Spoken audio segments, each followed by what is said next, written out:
2011 Wethepeople Justice. It's a bike. I'm gonna do my bike check, and here we go. So there's some animal grips, really soft, nice. It's a salt bar end. I mean, bar end. Who cares? It's a salt brake lever. Nice 2 fingers, very nice. Some Sins handlebars. They're racing bars, but they're nice. They're sturdy. I like them. The salt stem, front load, very nice. Salt forks, just stock. A blue nitrous double shot rim, sealed. Really, I like it. It's good. The blue Kinder contact tire, very nice. Wethepeople frame, 2011 Wethepeople Justice frame. Wethepeople seat, pivotal seat with a sword going up your ass.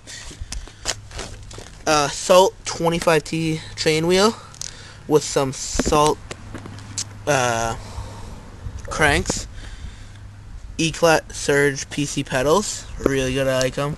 Never really lost my footing. Then an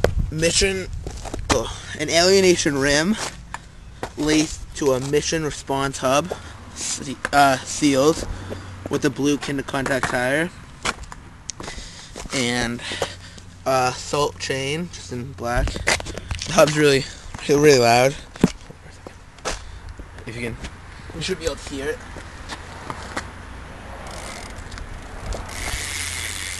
It's decent. It's not that bad. Pretty nice. I'll do one quick clip, and it's a full view of it. And hey, subscribe, because I am awesome at BMX. I'm going to post videos every day. These are my ill shades. And I'm out.